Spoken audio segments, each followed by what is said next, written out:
but I think this is more important at this point. We still have 1, 2, 3, 4, 5, 6, so we can still play Iroh or Alrund's Epiphany. I will Alrund's Epiphany 100%. Next to combat, so he has no flyers. I'll attack with those 3. Unless I'm like misjudging things completely, I think this is the play here.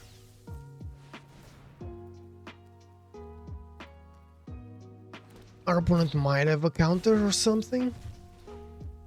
I don't think so. Okay, that's perfect. Ooh, a time warp. That's actually beautiful. Okay, let's time warp then. And we still have 4 mana, so we can Introduction to Annihilation as well. And we will do that to Immortal Sun, I guess.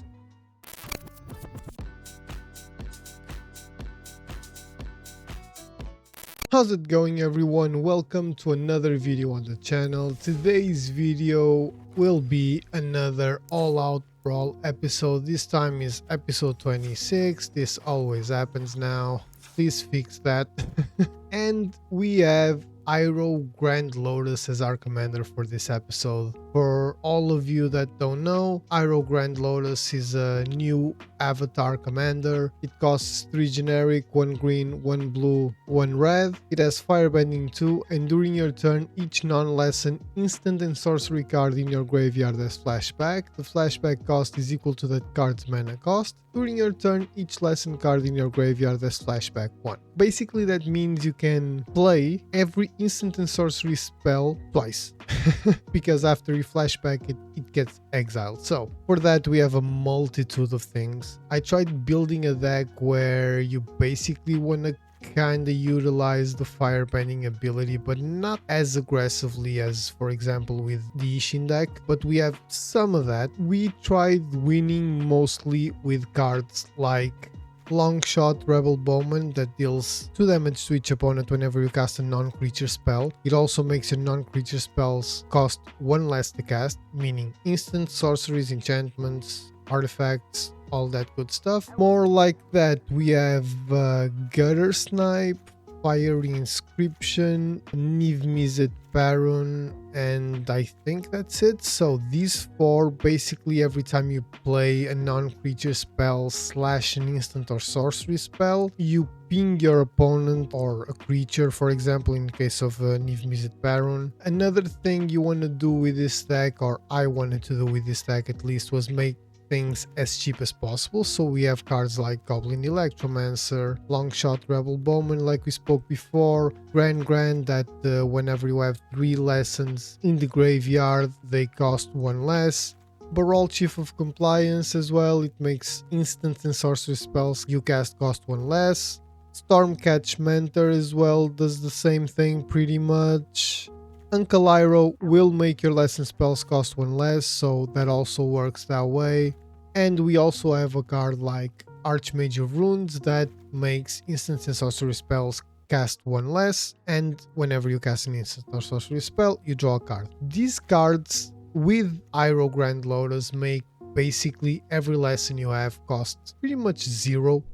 Like, you're gonna see me play a lot of cards per turn, like Introduction to Annihilation will cost 0 once it hits the graveyard, Zuko's Exile will cost 0, Time Warp will be much cheaper, it can cost just 2, Alrund's Epiphany will be much cheaper, Shark Typhoon and Rite of the Dragon Caller are real game enders with this deck, same with Talrand Sky Summoner, which is another way you can win. It's with cards like that because you can just start creating a bunch of tokens and some huge ones. You draw a lot of cards, you have Doppelgang as another win con. It doesn't matter if it's for your things or your opponent things, and Ether Flux Reservoir is another one. So there are several ways of winning. You get a little bit of everything here with this deck. You get a lot of card draw, a lot of advantage, you get to copy things, you get to gain life and in one shot kill your opponents. You have cards like Lightning Bolt and Firebending Lesson that will deal damage to your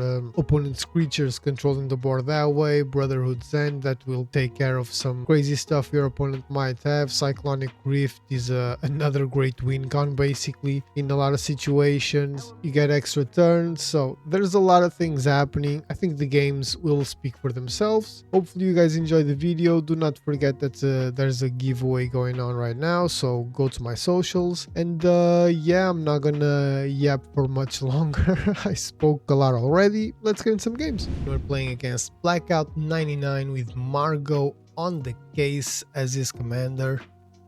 Double strike and it cannot be blocked, so I'm going to assume it's kind of a Voltron strategy or something. I'll keep this. Not fantastic, but I think it might work out fine enough. Baral will be coming down as soon as possible, trying to keep things a little bit cheaper. Hopefully it will survive for more than a turn or two. I just got an Arcane Signet, so I kind of have to go that route first. Mainly because, you know, thanks, I guess. He either has something to kill to destroy the Signet or... No, okay. I really thought he had something there. Okay, so Baral, this does what? Reach equipment you control. That's nuts. I don't have anything there, so I think I'm gonna do this. Destroy the Owl Fountain. Our opponent's gonna get something. I don't really care. I just want to draw the card, and this is a sorcery, so again, there's no point in waiting, you know what I mean? So let's hope we get something good out of this. I'll take another land, sure, why not? And turn. Okay. I will abandon attachments at the end of our opponent's turn, taking out the Rock-a-Lanch. I guess that's that's how it's called, Rock-a-Lanch. So he's not gonna attack, that's pretty obvious, so let's see. I think that's the best card to take out. We got a Firebending Lesson, that's actually pretty good. This says what? Ward 2. I think that's the thing we want to kill with the Firebending Lesson. Unfortunately, it's gonna be like a whole turn just for this crap, but... Resolve. Autopay. At the end of our opponent's turn, I'll do that. There's no point in doing this now. Like, I know this will give Ward 2 to everything, every legendary creature, but, you know, it is, the other one might get too big, you know. That's basically my thought process behind that. Okay, Mother of Runes is terrible for us, but I kind of know exactly the card we need, so let's go try and fish for it. He can attack, like, there's nothing really that I'll do with Baral that our opponent can't face, you know. Plus he's gaining a life, so that's pretty decent. Let's draw. And Fish Restoration and Grand. Okay, so I think I'm gonna start with big score. I will take out the commercial district just because I'm pretty sure I'm gonna get more lands. Exactly. Okay, so we have 1, 2, 3, 4. Yeah, Ledge Maze, let me surveil. I'll take that one down. I will now take that out because I'm gonna go get forests and a mountain. Sure, why not? And I'll put Grand on the battlefield. And there we go. Like, there's not a lot. We're not doing that much. I know it seems like we are, but we are not doing that much. Next turn, maybe if Iroh can hit the battlefield, we can do some crazy fun stuff. But our opponent has 4 lands, an unblockable 1/1 with double strike, and War 2 in a deck that I'm fairly certain plays with a bunch of enchantments and equipments and stuff like that, so definitely not gonna be easy. If our opponent doesn't deal with the game in the next maybe 2 turns, we might have a chance depending on what we get, because we're gonna get a lot of mana. We have a bunch of cards here that we can replay. That kinda sucks. Because we would be playing a bunch of cards for 0. Okay, so nothing too crazy. Let's see what we get now, because Iroh is definitely coming into the battlefield. Our opponent only has 1 land available, 1 mana. I will take out the Mother of Runes with one of the... Ooh, okay, so if I do this, I'll have 1, 2, 3, 4, 5, 6, 7 mana available. Okay, that's actually goddamn perfect, because the Stormcatch Mentor will allow me to play a lot of things for free. A lot of things that are on my graveyard with Iroh, because Iroh has flashback 1, and if they cost 1 less, that means flashback 0. See? Beautiful. So, everything basically is free. Let me start by Firebending Lesson, the Mother of Runes.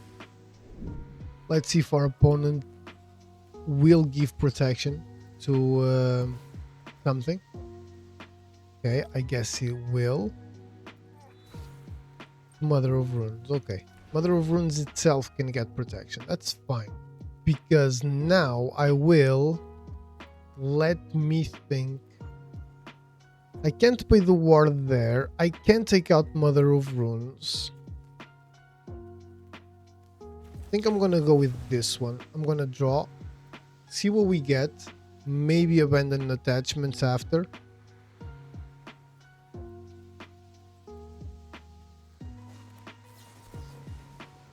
Okay, he washed away. That is kind of weird. I'll take it. I will take it, but I feel like that's kind of weird, not gonna lie. I will draw a card either way. I'll take, sure, that one out, doesn't really matter. It's gonna enter tapped, so it doesn't really matter what our opponent has. So I will still draw a card like I wanted to. And it might be something that we don't really care about, which means we can abandon attachments. That card, drawing 2 more, you know, maybe getting something better. I will definitely Introduction to Annihilation. I just don't know what. Probably the gold for stop thingy. Okay, so it's not that I don't care about that, but I will take it out. I think we need something better. Yeah, we got Zuko's Exile, which is perfect. So I'll take that one out now. And yeah, I guess I can do this. One of the mountains, sure, why not? And I'll attack with a 7/7 now, and we got the win. So that was actually a pretty decent turn. Can't really complain. Mother of Runes, usually these types of creatures allow only to give protection to other creatures, not really the creature itself, but Mother of Runes is a special kind of of card, so pretty decent play by our opponent, protecting Mother of Runes, but can't really complain about the way the game went. It was a pretty explosive turn. I don't think our opponent was completely out of it at this point unless he had only 2 lands. But we had blockers, even though this one isn't blockable. 21 life. We could exile something next turn.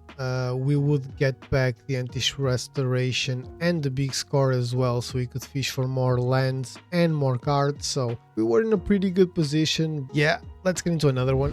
Okay, so pretty good first win.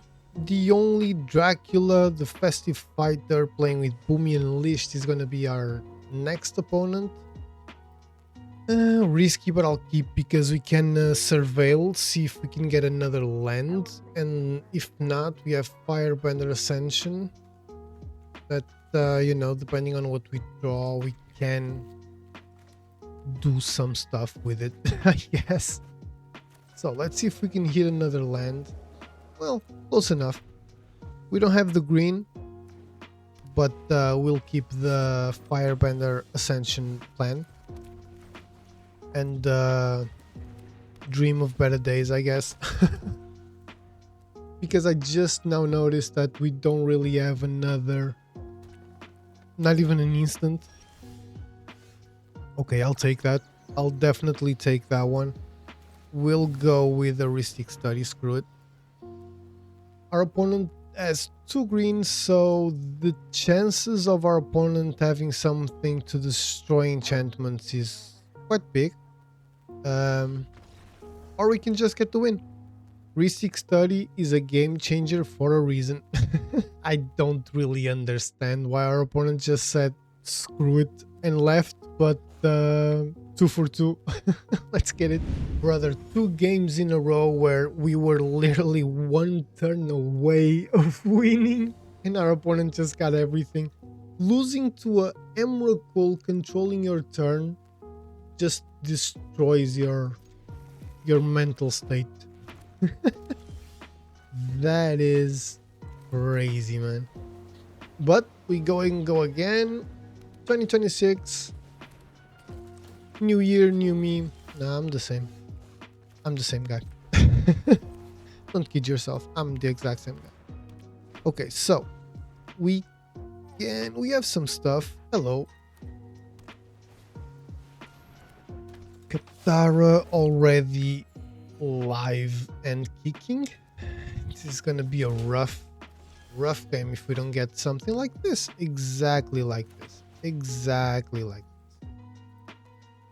I wish we could have Antish Restoration, to be fair, but I'll definitely take this one.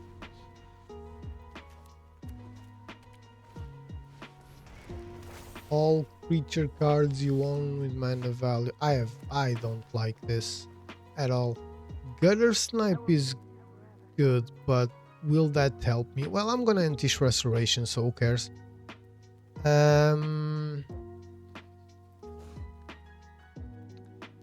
I could do that on our opponent's turn, you know. There's no point not to, it's an instant, so Doom Tender, okay. That's a good one. Okay, that's a crazy one.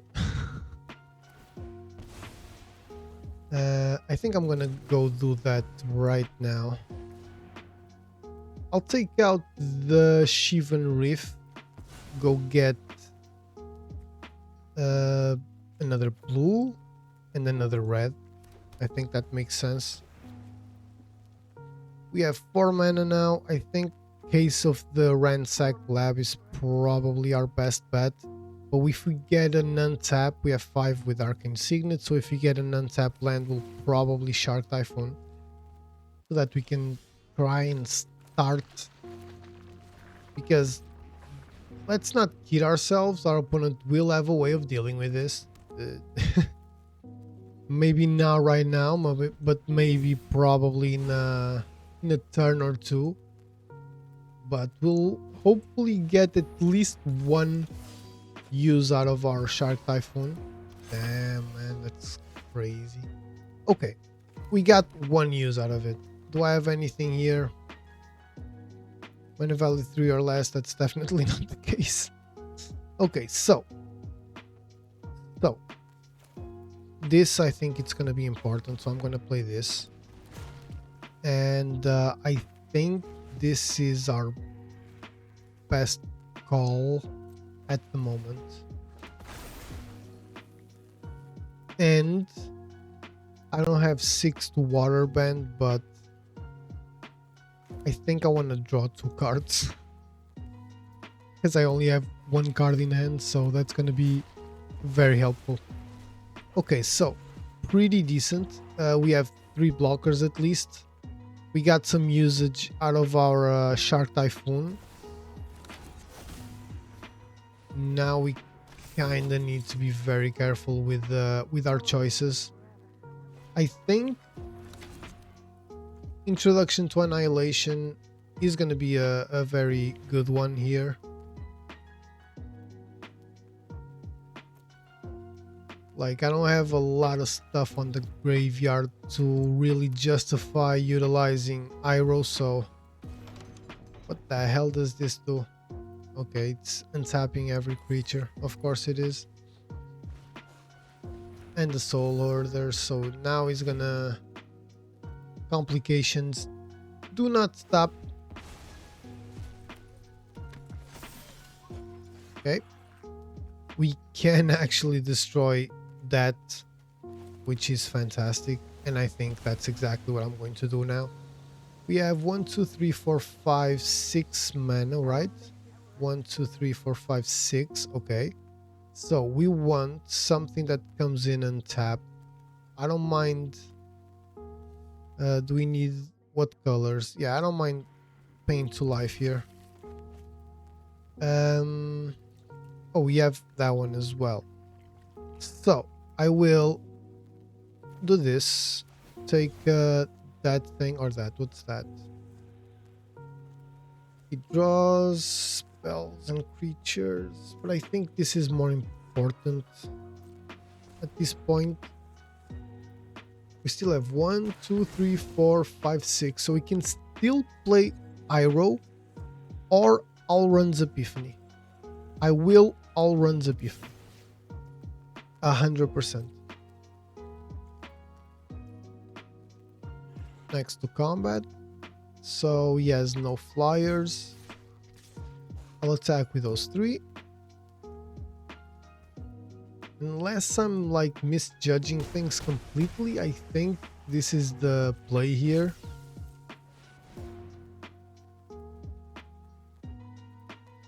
Our opponent might have a counter or something. I don't think so. Okay, that's perfect. Ooh, a time warp. That's actually beautiful.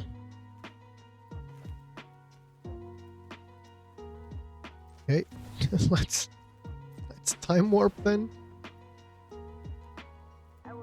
And we still have 4 mana, so we can Introduction to Annihilation as well. And we will do that to Immortal Sun, I guess. We're gonna give our opponent a card, but you know, we're in a pretty decent spot. Path to Exile the 7/7. Yes, I will, definitely. I'll take a mountain, it doesn't really matter. I should have taken a forest actually, but that's fine. So he loses that, he's gonna draw 1. Hopefully it's nothing too crazy. We will Iroh. This is actually pretty good, but we have enough mana for both. We actually do, but I wanna Iroh and see what's up. Okay, so I'm going to take what? Katara most likely. I think that one. We got the win. It doesn't really matter. I was going to get the win either way unless our opponent had something there. But we still had 3 lands so we could create more sharks, right? But we had more than enough on the battlefield already, so this is pretty much what the deck wants to do. We finally managed to get a lot of value, but our opponent came in with a lot of power, man. Honestly, the Immortal Sun, we played Katara twice, Soul Herder, White Lotus reinforcements, we dealt with the South Pole Voyager, this alchemy crap. This enchantment that untaps everything and gives Convoke to everything, Path to Exile. So it was a tough matchup, but I think we played it pretty decently. We were never really that far behind, especially when Shark Typhoon hits the battlefield. It's just crazy. Unfortunately, I was hoping we could time warp again this turn, but we couldn't. Again, unfortunately, but pretty decent. Let's get into another one. I usually go for 4 wins in Brawl, but I think that we have 2 decent ones and one that sucked. Our opponent saw a heuristic study and just quit the game. And I don't know if I'm gonna put that on the video or not. I probably will. Just why not, right? So this basic land, okay, so I'm gonna go. I have a forest. I have red and green in hand, and I have red and green in hand, but I will eventually have blue, so I'm gonna go with the edge maze. Why the hell not? Brotherhood's End, okay. I will take that. We will need one more, definitely one more red source, but next time I'll probably go with seismic I think, you know, to start putting stuff in the graveyard, to start sure, I can go with that.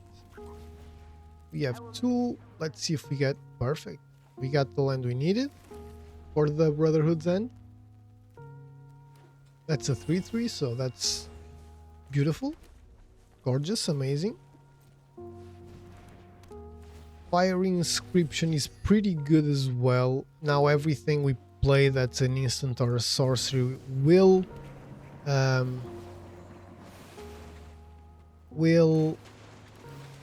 hurt our opponent in some sort of way. Okay, I'll definitely take that. That gives me a little bit of you know, less of a reason to actually play. It doesn't matter, to actually play the Brotherhood's End, but at the same time we are doing some stuff which is exactly what we want to do. So if we get one more untapped land, I can deal with Hang with the Firebending Lesson. So okay, our opponent got nothing, I guess. What should I do? Because when another creature you control leaves the battlefield, transform Hang at the beginning of the next upkeep. I think we can still do this, right? Or don't we have enough? Yeah, we do. Okay, so that's perfect. It's kind of a dead turn. Our opponent has a lot of mana already. Still needs 2 more lands to replay Hang, but Roaming Throne is kind of great. This is one hell of a card, man. I love Roaming Throne with all my with all my might. Not even kidding here. Okay, I'll go with this one. Putting some creatures onto the battlefield. I don't know, man. I don't think I really want to do anything. I'll probably just pass turn. I have 1, 2, 3, 4, 5 mana. Not great. Not great at all. Let's see. 1, 2, 3, 4, 5, 6. So our opponent has 6. Land creatures to control have Vigilance.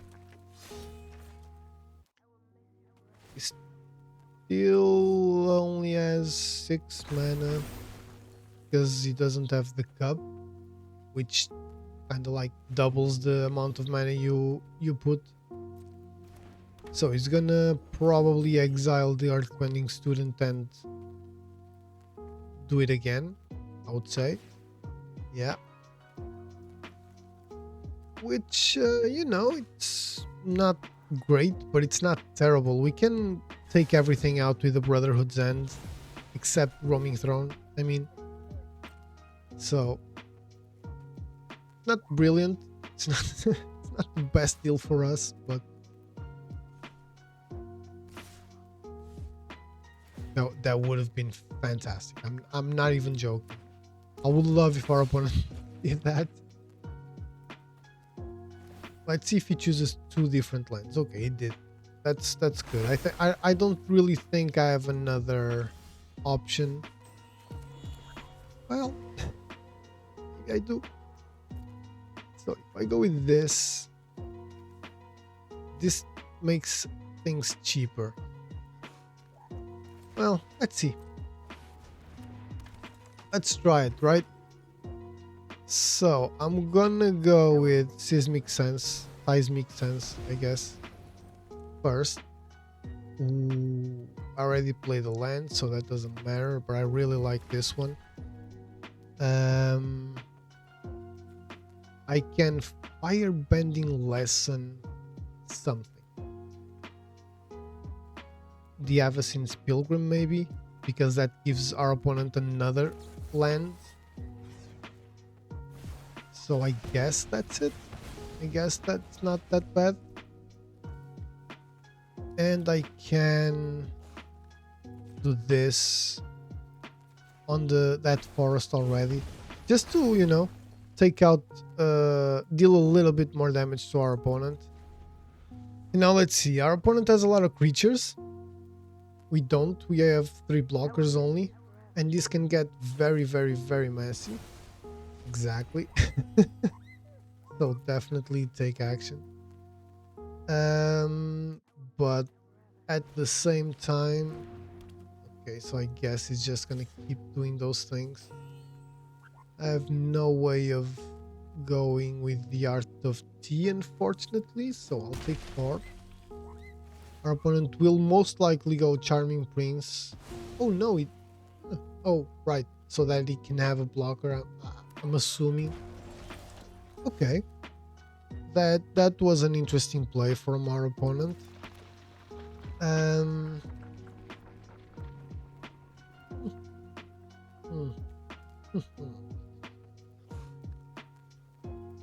I'll go with this on Baral, killing TEMUR, and now I will go with that.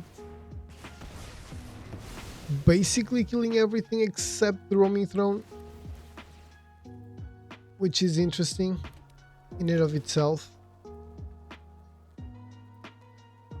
And we can actually oh, we can't, we don't have enough mana, but we can attack with both, dealing 6. Like if our opponent wants to take out Baral, he can, but he loses Roaming Throne, which I'm going to assume it's much more important for our opponent than Baral for us at this point in time. So I'm gonna end turn. We have 1, 2, 3, 4, 5, 6, 7 mana. This costs 8. So he's definitely gaining life. Drawing cards, doing stuff. He's gonna teleportation circle the Iroh, gaining a little bit more life. I'm going to assume. Okay, he wants to. What? Why didn't he do that? Confused, but I will just do this because why not? Makes no difference. Okay, so that kinda sucks. But I need to play it and I need to see what we'll get next. Another land. Do not want that at all, my guy, at all. So I guess I have nothing to do at this point. Damn it, man. This is where A little bit of card draw would be amazing.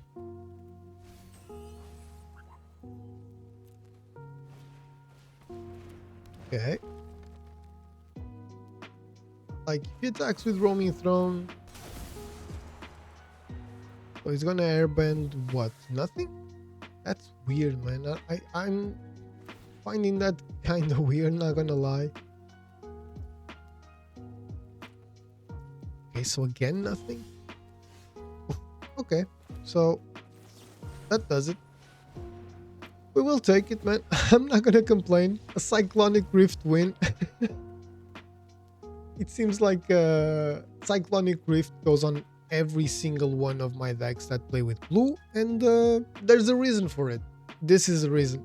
Our opponent was building a very dangerous board, and Cyclonic Rift just dealt with that. It gave us a little bit of extra mana as well, because we would have 2 to play with, 3 in this case because of the forest, but everything was gonna go into our opponent's face. Fiery Inscription dealt 2 damage already, so I don't know, I think I'm gonna try one more game, so let's get into another one.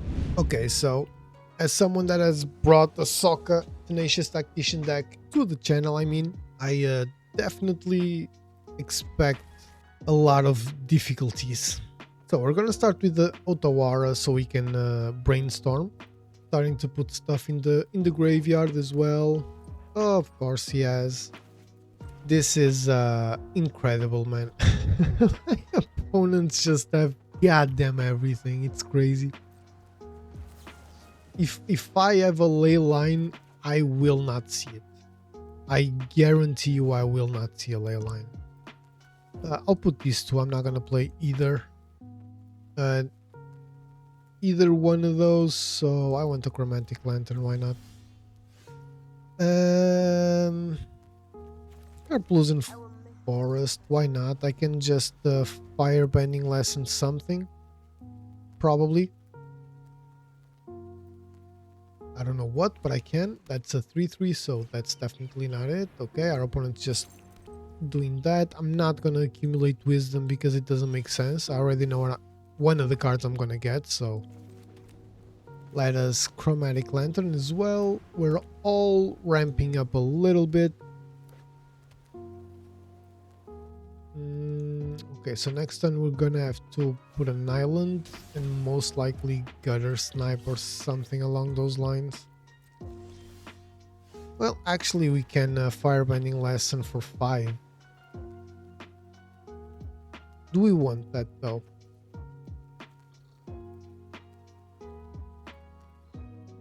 We do. We definitely do.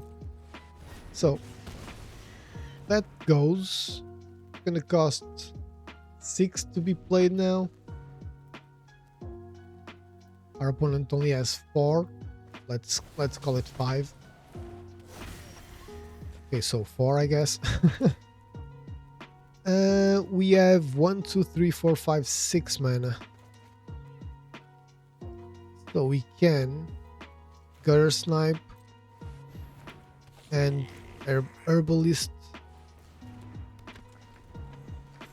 Maybe that's not like the best thing in the world, but at the same time it's probably something.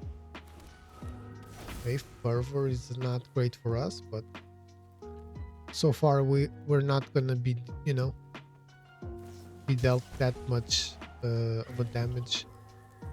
Just 5 for now.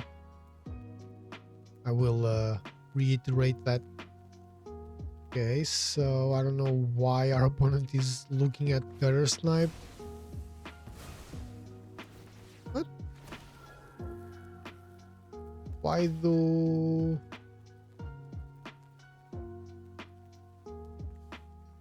Why can... I'm a little bit confused, not gonna lie, but sure, why not? Not super worried about losing Gutter Snipe either way, so all good there.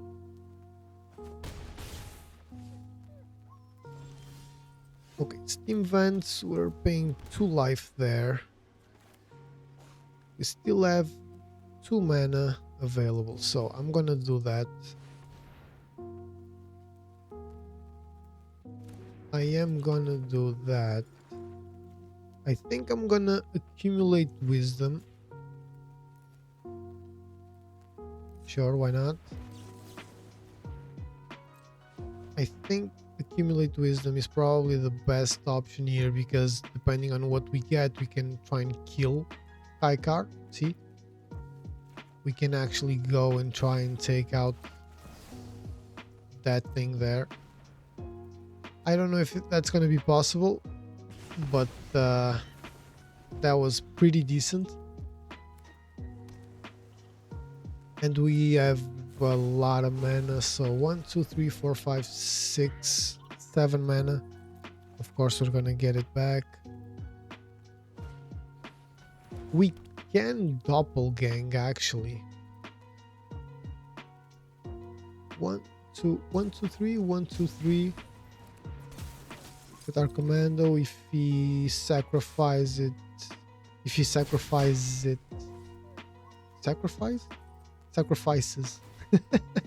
I don't know how to speak.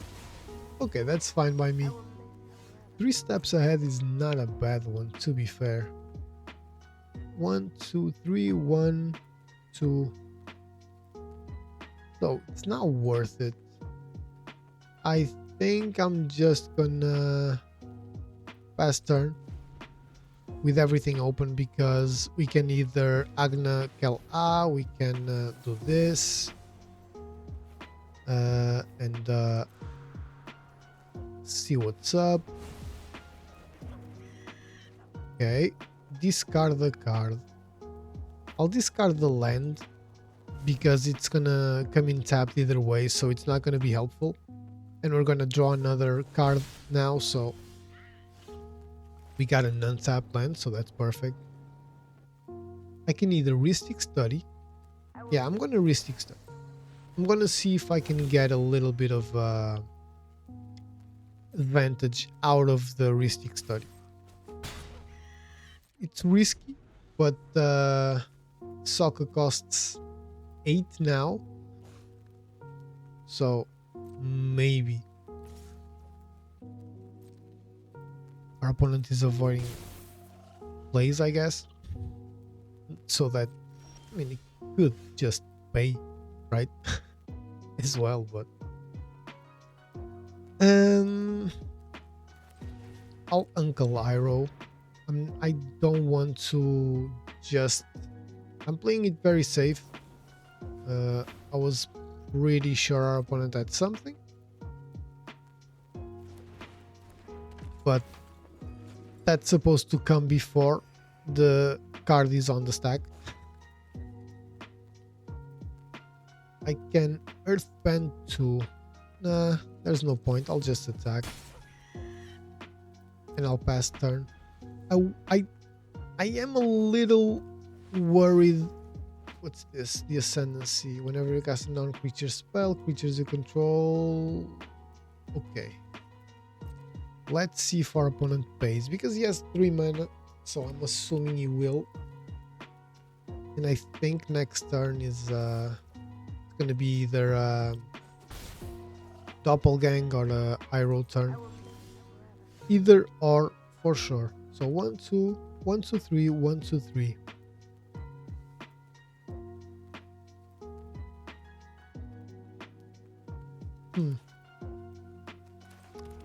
You know what? Screw it. Let's see. Iroh. We will accumulate wisdom. I'll take Spirit Water Revival. It's a decent one. I will now kill that thing there. And I will just attack. We will get something for the lightning bolt, but I don't think I want to worry myself with that right now. I think I want to save the lightning bolt for when something comes. But now we have 1 2 3 1 2 3 1. So we have a couple things here that we can do. Spirit Water Revival. You can still pay.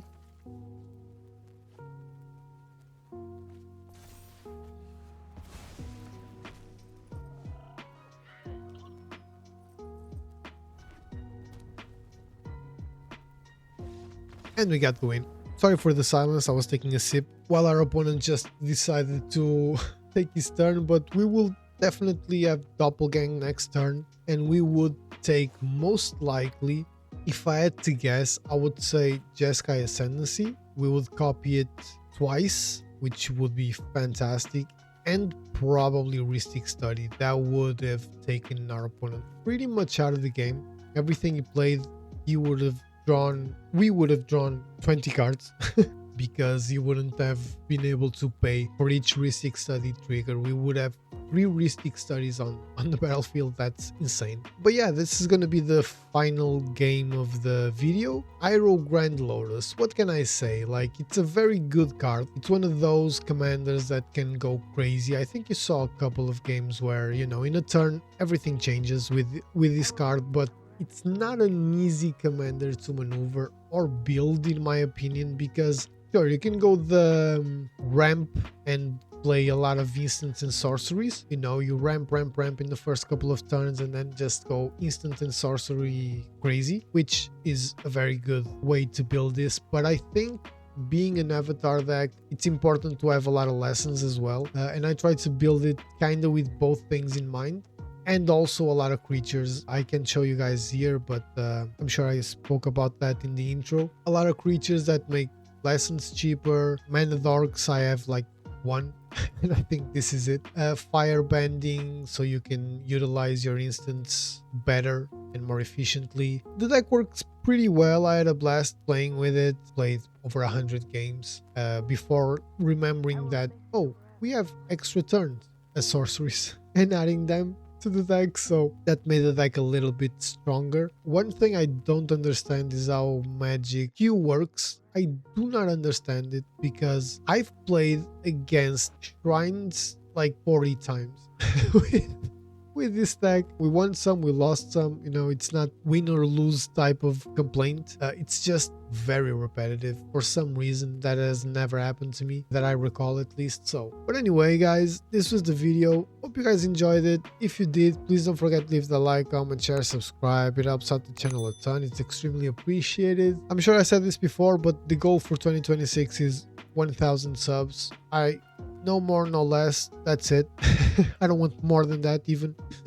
So it's gonna be tough, but we're on 300 something. So just a little push to 1,000. I believe we can do it, and I'll work on achieving that goal with you guys, hopefully. And yeah, that's it. Don't forget about the giveaway that's going on. We're still gonna be opening packs until the 6th of January, so, and we're drawing 5 winners on the 10th of January, so you can be one of those winners. You just need to comment #giveaway and follow my socials. If you go to my Instagram or TikTok, there's a pinned post there explaining everything, so go participate. We've opened some cool stuff so far, I think, and you can choose whatever pack you want and I'll just send it to you. So that's it, guys. Hope you enjoyed the video, and I'll see you on the next one.